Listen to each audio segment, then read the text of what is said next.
Hey, Sean, here's some thoughts on your questions. I know you posed them mostly as things that could come up rather than things that, are near and dear to you. Also, I'm looking at the screen of the questions as we speak.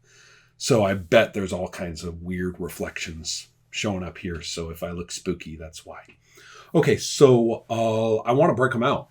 I can't guess which ones are sincerely, burning questions for you as a person and which ones are sort of posed as, well, someone might say this. I'll kind of break them. I'm going to break them apart a little bit. The one that really kind of is in its own zone is the last one. System matters, but is theory important? Question mark. Useful? Question mark. Just a lot of big words that don't mean a damn thing? Question mark. I've done about as good a job as I can discussing that at the Fumopoden talk from about a couple of years ago at LinCon, or maybe about a year ago. Anyway, whenever. But whenever LinCon was where I did that talk, I suggest that. So I'll pop the link into the comment box. So that's one thing. Not very helpful, I suppose. Go listen to this. That's where I say all I've got to say about what everyone says, theory. Beginning with the fact that that word is not what people mean when they say it. So there you go. Okay, so what about the others? The others mostly are pretty practical, except for a couple that look practical, but they're kind of not. And I'm going to pull those out. So the first of those is the first question that you listed, which is, what is the best time to hand the design to someone else to play without my input? I don't know about best times. I really don't. I'll focus on that last point about whether you should hand the design to someone else to play without my input. And that should be a non-question, right? Obviously, you're supposed to, isn't it? Part of, testing any product that you give it to someone else and see how they do with it. Actually, I'm going to question that or tune it in an unusual way, because we are not actually talking about a widget. The essence of a widget is that it does the thing that it's supposed to do within a wide range of users. And so what you're looking for is consistency of outcome. And here we're talking about something very different. We're talking about an analogy, in fact, a very good analogy to musical instruments. And you don't hands the musical instrument to someone else to see if they produce the same thing that you did, or the one thing that you designed it to do. You don't design a musical instrument to do one thing. And so this is a little different. I don't think that we're talking about the design when we talk about presenting it to someone else. You're talking about the way, you're talking about its pedagogy, your explanations. You're talking about the procedures, not necessarily of play as system, but of play as a learned phenomenon as people pick it up. So you're talking about what about my materials, without me present, permits somebody to actually move these pieces. Now, how they move these pieces and what they do with the pieces and stuff like that, that might be things you never dreamed of. And that may be good, it may be bad. It certainly is no particular virtue that it produces the thing you expect. So, therefore, I'm questioning the foundation of the question. And I am saying that when you want to examine whether your pedagogy is any good, then you're certainly going to have to pass it to others. But that's what you're checking out. I maintain that as far as the system itself is concerned, there may well be benefits for you to learn by watching other people do things with it. Most of the time, though, it's not going to be what they're doing with the system as such. It's going to be what they do with what you say about it, or with what they brought to it that you need to look at your pedagogy to, set up that doesn't happen if you don't want it to. So it's a very different phenomenon, those two things, what the system does, what the mechanics do, how you use them, how fiction may be affected by them. And then this other thing, which is how do people encounter your explanation and directions for what to do at all.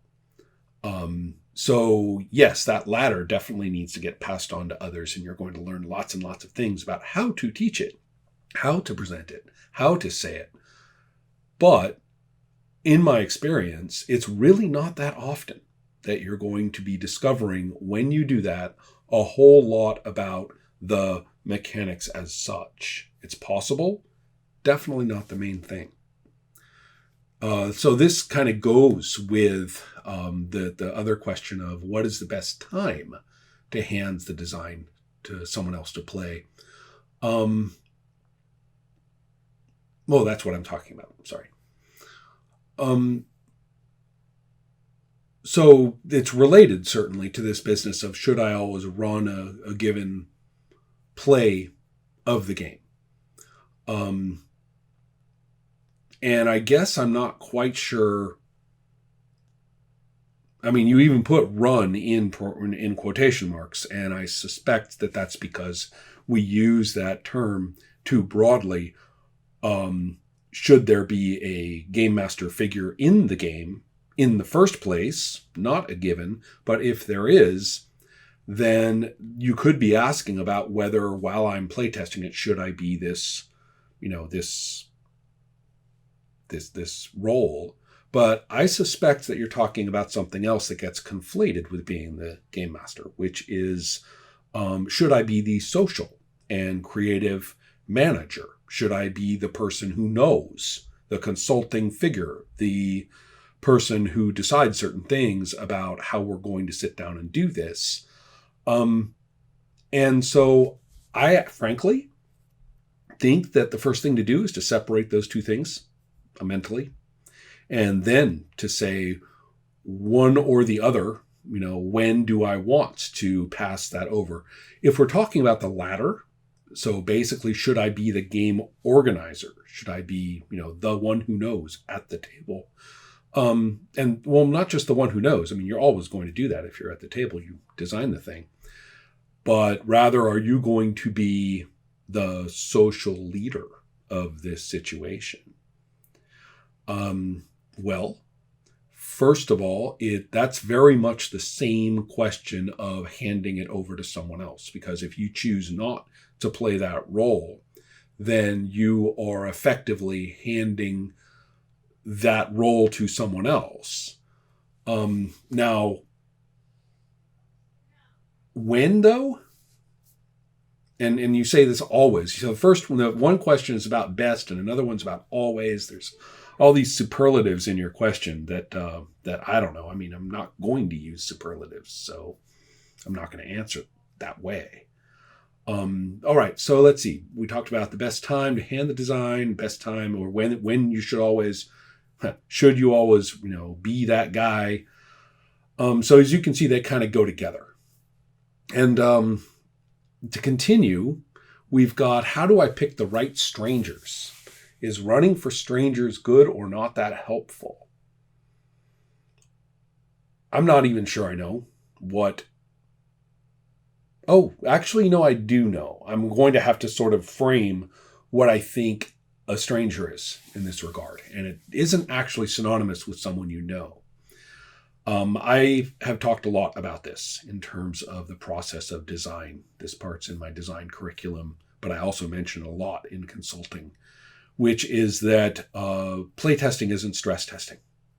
Again, we're not talking about a product or a widget. We're not talking about a widget that is supposed to stand up to an abusive potential abusive use and to see how much it can take. And when you play with people and they call themselves playtesters and that's what they're doing, you can basically write off that whole session. There's no point whatsoever. There's no benefit. This is a complete waste of time. It's not the beta testing of a digital game. It just It's not the same thing. You can't stress test a musical instrument. You can see whether it is physically adequate for what you have designed it to do or to be capable of. But that's all. So when you say pick the right strangers, are you talking about stress testing? And if your answer is yes, then I say that's not right at all. It's a complete waste of time. Instead, the strangers or not strangers, people you know or don't know, people need to be sitting down to play to enjoy. And the first round, which I do think you should do with acquaintances, the first processes or phases of this, by enjoy, I don't necessarily mean like really enjoy in the way they would enjoy a game you say is done, but they enjoy being there with you. It's just like the Lamentations thing. The divination rules were all borked and not quite right and all the rest of it as we played. And I can't say that they worked because they kind of did, but they did to show me what it felt like to use them.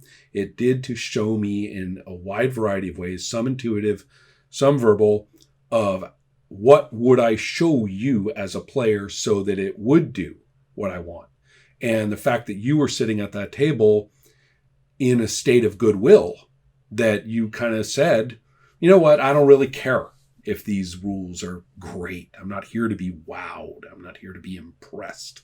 I'm here to be a player so that this guy can have those intuitive and verbal responses based on whatever happens. And so those are the right people to be involved when you are basically struggling your way through this or that set of scattered notes. That's much better. In fact, it's required. And the last person you want is somebody who sits there with their arms folded saying, well, I'll tell you whether this mechanic is any good or not. I didn't really feel immersed right there. Shut up, right? Useless. So the thing I'm driving at is that when you move into the next phase, where you are actually pretty confident about a number of things that, right or wrong, better or for worse, it's what you want.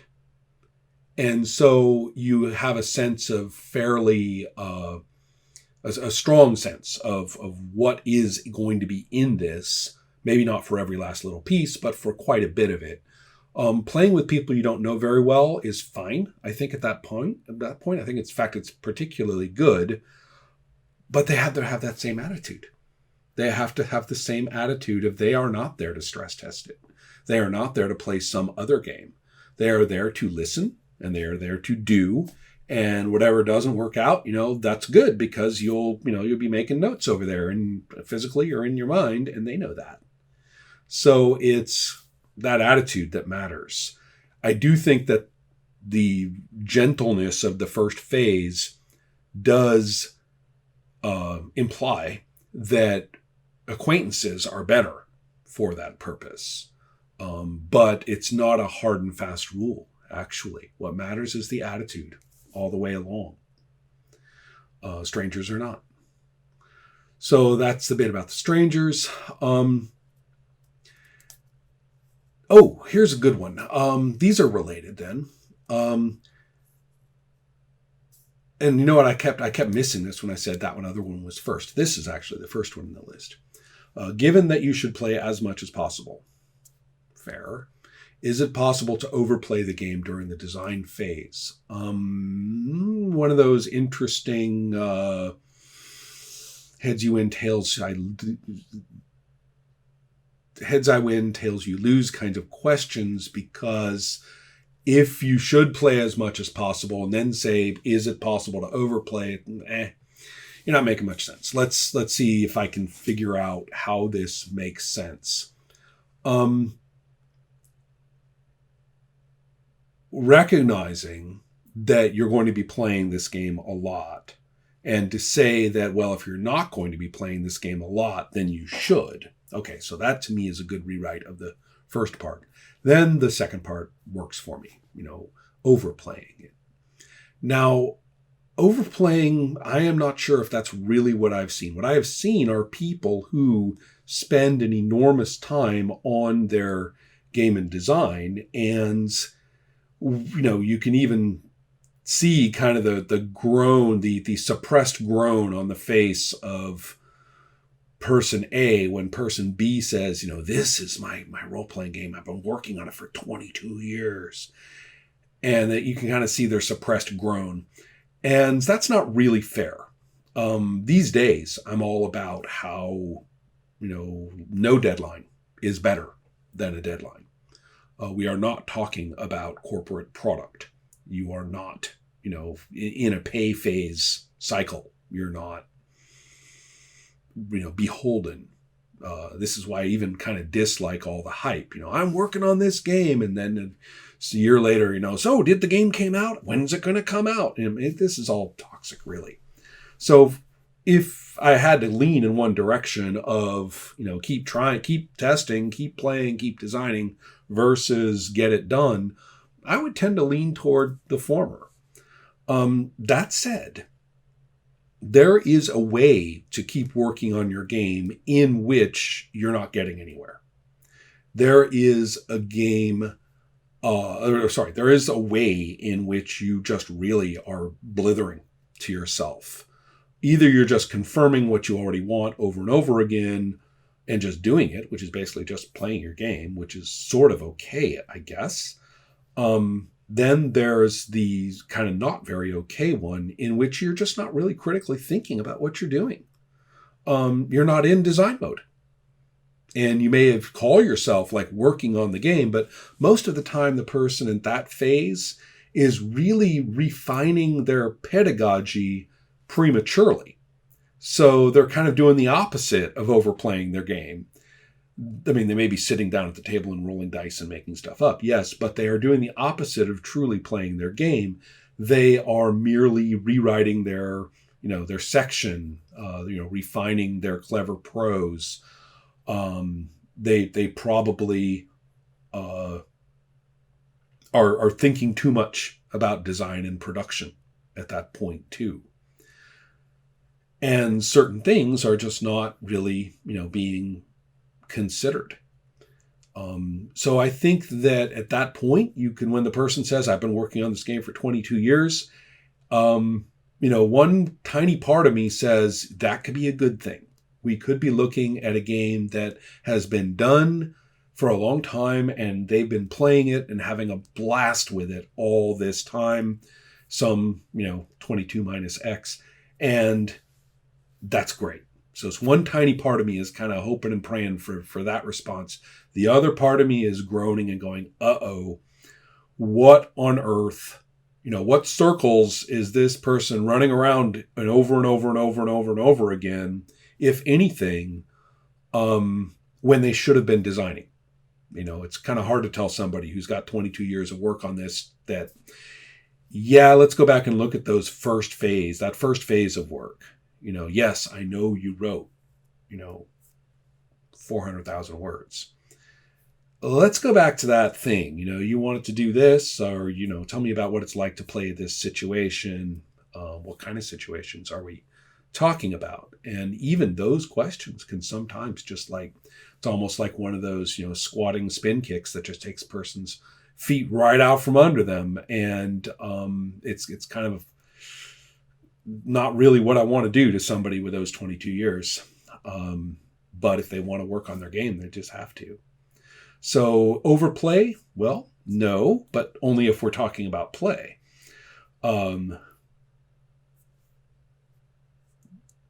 Do something you call play, but really you're not in design mode when you should be. Yeah, that can certainly happen. I don't know about signs. I'm not, building a profile, really. Now, let's see. That relates to that business about need to publish or say I am putting this aside. Wow. Considering that I have a ton of both.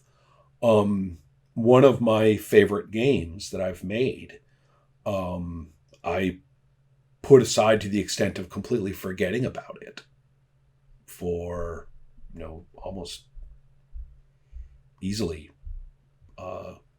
20 years. And that's Circle of Hands. Other games, I basically was in a white heat and I said, this has to get done. In fact, part of the passion was actually feeling that sense of completion with it.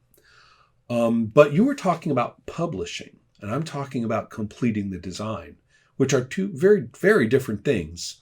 Granted that publishing is a little bit like birth and, may not be ready, but here it comes and might as well, clear your plate because you're driving everybody crazy, including yourself. So maybe for mental health, yeah, got to publish, but that's not really what we're talking about, right?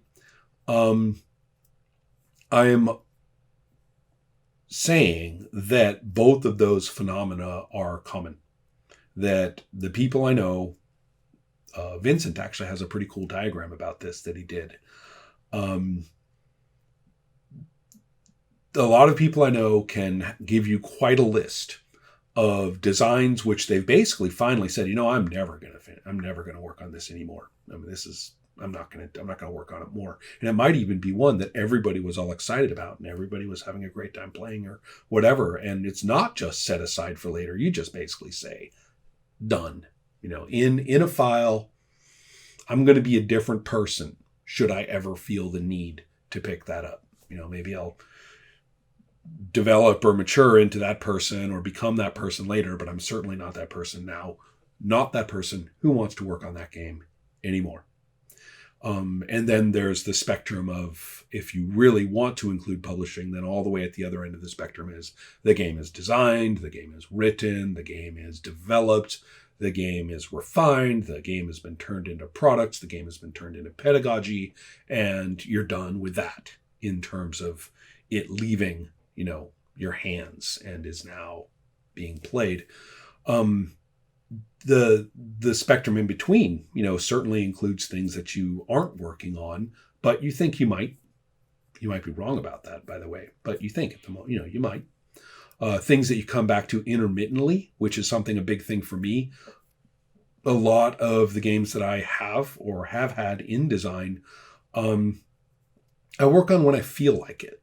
And every so often, you pick it up and you're like, okay, today's the day I really want to work on this thing. And then, so that's somewhere in the middle. There are games that you are, kind of obsessive about, that you're really driving on. This is something that is very important to you to articulate properly, both as design and as presentation.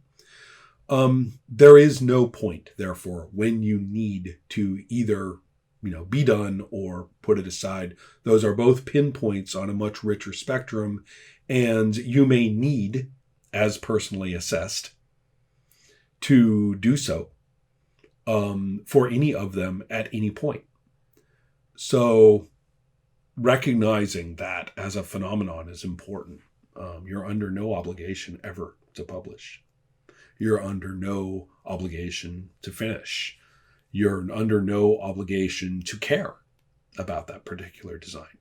And I think that's the insight that matters most for those questions. There's weird stuff in this question too. This next one, it says, is there a rule of thumb or best practice or guiding principle to help you avoid the tar pit of designing for every player? Boy, that's a lot of stuff packed in there. First of all, you may be the wrong person to ask. I'm like, what tar pit?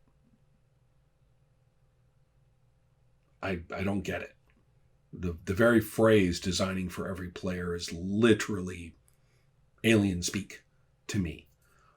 So I have to kind of accept the reality, which you're implying by the question, that somebody feels this way. That somebody feels this way and then experiences it as tar pit, which in and of itself makes sense because it's moronic.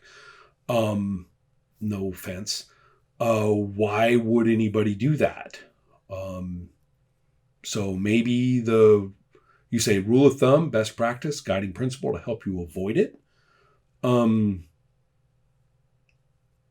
I don't know. Maybe you should ask somebody who has experienced that or felt that urge and experienced it as a tar pit. Because you kind of got me buffaloed on that one.